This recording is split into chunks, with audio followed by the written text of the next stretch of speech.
Praise the Lord. जय मसीह की। प्रभु यीशु मसीह के नाम से एक बार फिर मैं आप सबका स्वागत करता हूँ। आज जिस विषय पर मैं आपसे बात करना चाहता हूँ वह यह है कि हमारा परमेश्वर संकट में हमारा ऊंचा गढ़ है। हम सब अपने जीवन में कई बार चुनौतियों का और मुसीबतों का सामना करते हैं।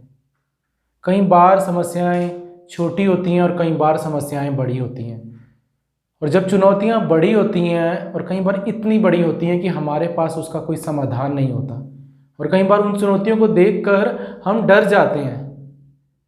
आज हम बाइबल में से सीखेंगे कि ऐसी चुनौतियों का सामना करने के लिए बाइबल क्या कहती है, और बाइबल के पैटर्न को हम सीखेंगे अपने जीवन में कि जब हमारे जीवन में कभी ऐसी समस्याएं आ जाती हैं जिनका हमारे पास कोई हल नहीं होता, तो बाइबल में जब परमेश्वर के लोगों में के जीवन में ये समस्याएं आई तो उन्होंने किस तरीके से इन समस्याओं का सामना किया। अच्छा, हम बाइबल में से सीखेंगे और ये घटना हम देखेंगे दूसरा इतिहास उसका 19वां अध्याय और 20वां अध्याय। 19वें अध्याय में हम एक राजा के बारे में देखते हैं जिसका नाम है यहोशापात। अगर हम 19वां अध्याय पढ़ें तो यहाँ पर हम देखते हैं कि वो राजा जो था, बाइबल कहती है वो लोगों को यहोवा की ओर लौटा कर लाया था। ये वो राजा था जो लोगों को परमेश्वर की ओर लौटा कर लाया ताकि परमेश्वर का भय उनमें बना रहे। इसका मतलब है ये परमेश्वर का भय रखने वाला राजा था।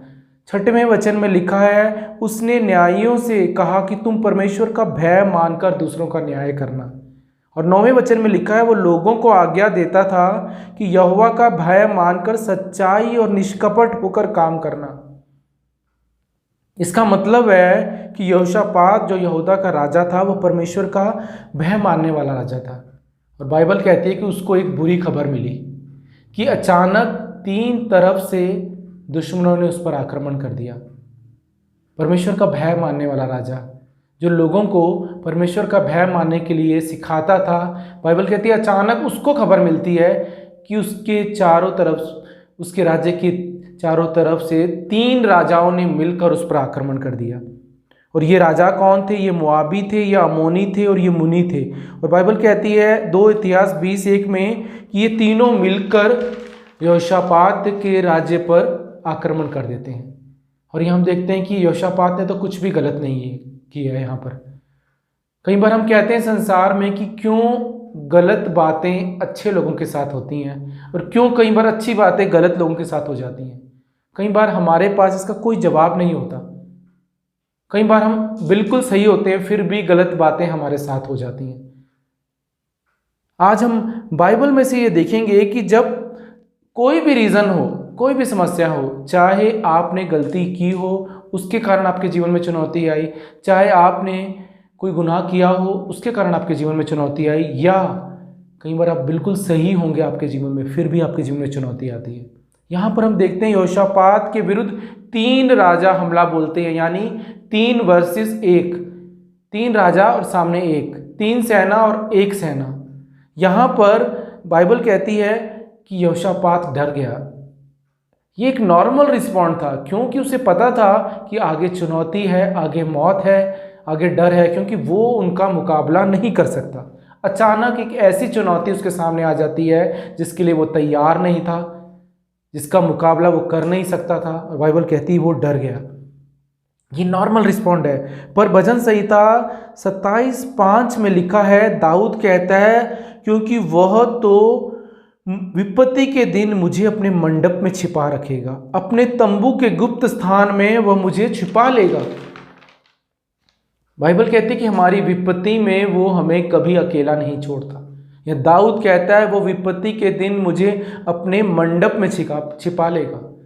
मैं आपसे कहता हूँ कई बार हम अपने परमेश्वर को अपनी आंखों से नहीं देख सकते, पर जब मुश्किलें आती हैं, जब चुनौतियां आती हैं और आप उसके उस सामर्थी हाथ को आत्मिक रीति से अपने ऊपर जब अनुभव करते हैं तो आप हर चुनौती में जय प्राप्त कर सकते हैं।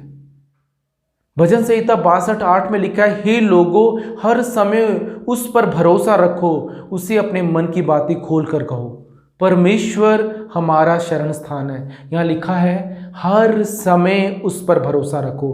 चाहे वो अच्छा समय हो या बुरा समय। भजन संहिता 9:9 में लिखा है, यहोवा पिसे हुओं के लिए ऊंचा गढ़ ठहरेगा, वह संकट के समय ऊंचा गढ़ ठहरेगा। कौन से समय के लिए? यहाँ लिखा है वो संकट के समय मेरे और आपके लिए ऊंचा गढ़ ठहरेगा। आज अगर आपके जीवन में चाहे कोई बीमारी ने आपको घेर लिया है, चाहे शत्रु ने आप पर चढ़ाई कर दी है, चाहे लोगों ने आपको तुच्छ जाना है, चाहे किसी भी कारणवश आपके जीवन में आज चुनौती आ गई है, परमेश्वर आज अपने वचन से कह रहे हैं कि वह संकट में आपका ऊंचा गढ़ ठहरेगा। वह ऊंचा गढ़ हमारा परमेश्वर, हमारा यीशु मसीह है। भजन संहिता 86:7 में लिखा है, संकट के दिन मैं तुझको पुकारूंगा और तू मेरी सुन लेगा।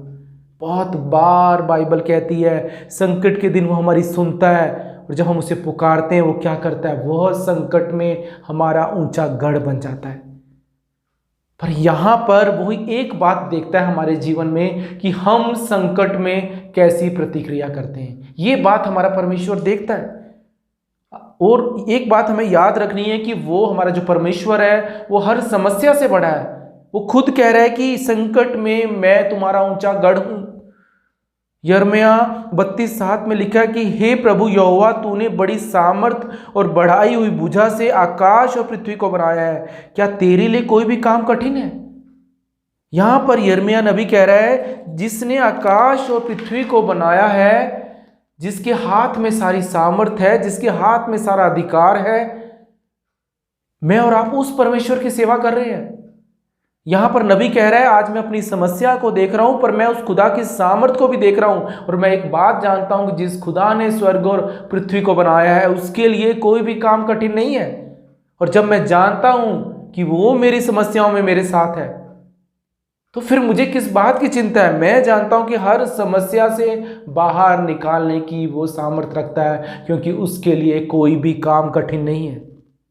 यिर्मयाह 32:27 में बाइबल कहती है, मैं तो सब प्राणियों का परमेश्वर यहोवा हूं, क्या मेरे लिए कोई भी काम कठिन है? परमेश्वर आज कह रहे हैं, मैं तो सब प्राणियों का परमेश्वर हूं, क्या मेरे लिए कोई काम कठिन है? आज चाहे आप कोई भी चुनौती से जा रहे हैं, कोई भी समस्या का सामना कर रहे हैं, आपको लग रहा होगा कि मैं कैसे पार पाऊंगा, आज परमेश्वर अपने वचन के द्वारा आपको प्रोत्साहित करना चाहते हैं। परमेश्वर कह रहे हैं कि क्या मेरे लिए कोई भी काम कठिन है? वो कह रहे हैं कि हर परिस्थिति से बड़ा मैं हूं, हर समस्या से बड़ा मैं हूं, और संकट में मैं तुम्हारा ऊंचा गढ़ हूं। आज आपके जीवन में हो सकता है कि आगे लाल समुंदर हो और पीछे फिरौन की सेना हो, पर परमेश्वर आज आपसे कह रहे हैं, मैं उस फिरौन की सेना से बड़ा हूं, मैं उस लाल समुंदर से बड़ा हूं। अगर आप ये जानते हैं कि वो परमेश्वर आपके साथ है, तो मैं आपसे कहता हूं, आप विजय के रास्ते पर हैं। बाइबल कहती है, जिन्होंने उसकी ओर देखा उन्होंने ज्योति पाई, और वो कभी लज्जित नहीं हुए। वह संकट में मेरा और आपका ऊंचा गढ़ है। हाँ, चुनौती आती है तो हम डर जाते हैं। बाइबल कहती है यहोशापात डर गया। ये एक तो कुदरती प्रक्रिया है, हम सब डर जाते हैं। पर दूसरी बात उसने वहां क्या की? दूसरी बात उसने की, बाइबल कहती है यहोशापात डर गया और यहोवा की खोज में लग गया। वो डर में बना नहीं रहा, वो बाइबल कहती है वो अपने परमेश्वर की खोज में वहां पर लग गया। उसने ऐसा नहीं किया कि मैं अभी यहाँ पर सारे जर्नल्स को बुलाता हूँ, एक मीटिंग रखता हूँ कि अरे देखो 3 तरफ से सेनाओं ने आक्रमण कर दिया है, मेरे जर्नल हो तुम, मुझे बताओ कैसे हम योजना बनाएं और यहाँ से जय पाएं। पर यहाँ पर बाइबल में लिखा है कि उसने क्या किया? वो यहोवा की खोज में लग गया। क्या रिस्पॉन्स हमारा होना चाहिए?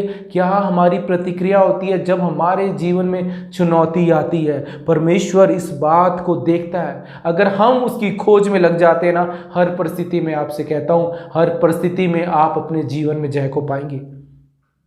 पर कैसे ढूंढे हम अपने परमेश्वर को? आज हम बाइबल में से सीखेंगे कि यहोशापात ने क्या वहां पर किस तरीके से अपने परमेश्वर को ढूंढा। आज हम सीखेंगे कि हम भी जब अपने जीवन में चुनौतियां आए, हम कैसे अपने परमेश्वर को ढूंढे। बाइबल कहती है उसने उपवास और प्रार्थना वहां पर करवाई। बाइबल कहती है उसने पूरे यहूदा में ये प्रचार किया कि उपवास और प्रार्थना रखो। कुछ चुनौतियां ऐसी होती हैं हमारे जीवन में जो सिर्फ प्रार्थना से नहीं जा सकती।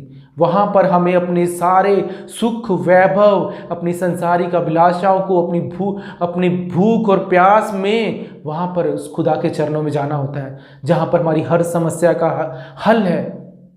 मैं जब से कहता हूँ अपनी लड़ाइयाँ खुद मत लड़ें, वो परमेश्वर आपकी लड़ाइयों को लड़ेगा और आपको जय देगा। हमें वो परमेश्वर कह रहा है कि मैं तुम्हारी लड़ाइयों को लड़ूं। चाहे अचानक आपके जीवन में समस्या आ गई हो, आप तैयार नहीं थे, यहोशापात तैयार नहीं था। वो तो परमेश्वर को भय रखने वाला इंसान था, वो लोगों को परमेश्वर की ओर लेकर आता था, और अचानक उसके चारों तरफ समस्या आ गई, शत्रुओं ने उसे घेर लिया। यिर्मयाह 29:13-14 में लिखा है, तब तुम मुझे ढूंढोगे और मुझे पाओगे, क्योंकि तुम अपने संपूर्ण मन से मेरे पास आओगे और मैं तुम्हें मिलूंगा। यहोवा की यह वाणी है।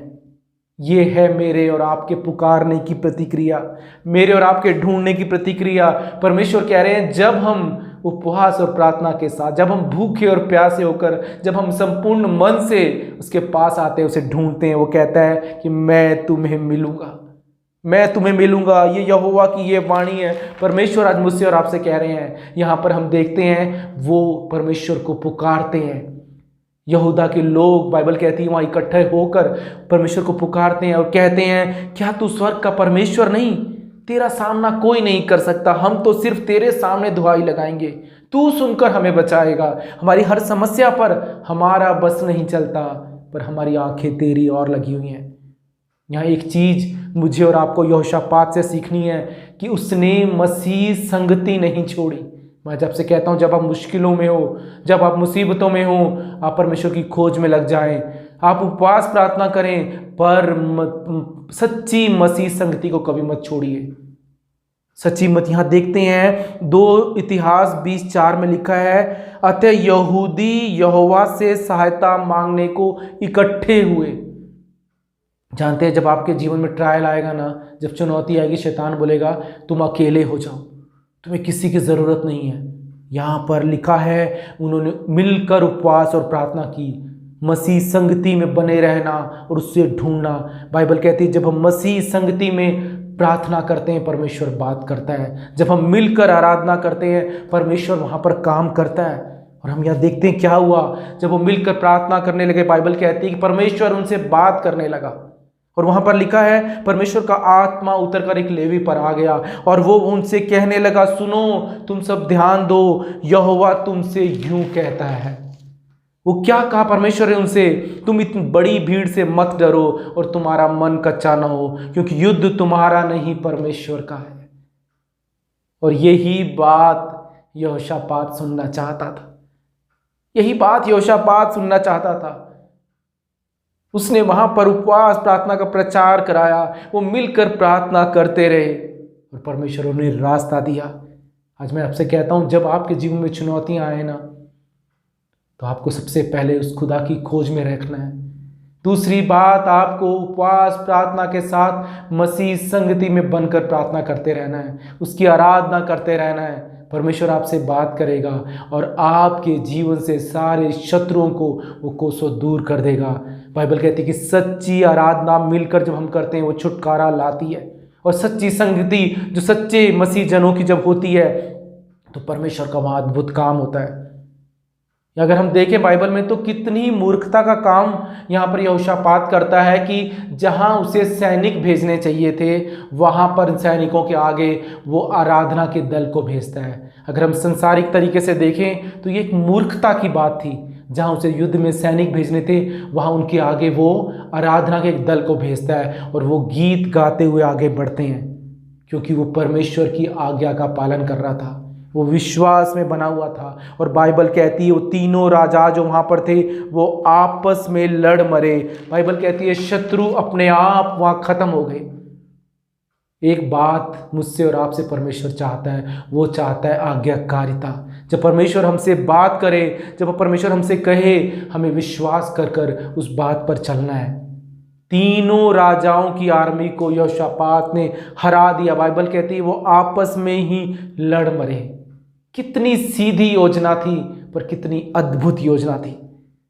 उस परमेश्वर के लिए कोई काम कठिन नहीं, पर हमें क्या करना है? हमें विश्वास करना है, उसकी आज्ञा को मानना है। आज मैं आपसे कहता हूँ, जब आपके जीवन में चुनौतियाँ आए, कहीं मत जाइए, उसके पास जाइए। उसके पास ही छुटकारा है, उसके पास ही उपाय है।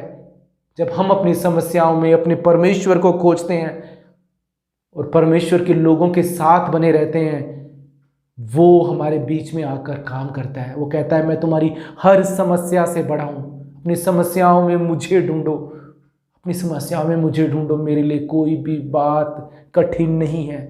वो आपको राह बताएगा, वो उन राहों पर लेकर जाएगा, वो आपके लिए लड़ेगा, वो आपको जय देगा, उसके लिए कोई भी काम कठिन नहीं है। आज यहोशापात किस तरीके को अपने जीवन में हम सीखेंगे, कैसे बाइबल में परमेश्वर ने दिखाया कि कैसे परमेश्वर के लोगों के जीवन में जब चुनौतियाँ आई उन्होंने कौन से पैटर्न को फॉलो किया। हमें भी बाइबल से ये सीखना है और इन पैटर्न को अपने जीवन में फॉलो करना है। जब हमारे जीवन में चुनौतियाँ आती हैं हमें सबसे पहले उस खुदा की खोज में लग जाना है। हमें सच्चे मसीही संगति को कभी नहीं छोड़ना है, हमें प्रार्थना करते रहना है। हमारी प्रार्थनाएं जवाब लेकर आएंगी, हमारी मिलकर आराधना छुटकारा लेकर आएगी। वो परमेश्वर मेरे और आपके लिए लड़ेगा और हमें जय देगा। अपने परमेश्वर पर भरोसा बनाएं, उसकी आज्ञा का पालन करें, क्योंकि उसके लिए कोई भी काम कठिन नहीं। परमेश्वर इन वचन के द्वारा आपके जीवन को आशीष और बरकत दे।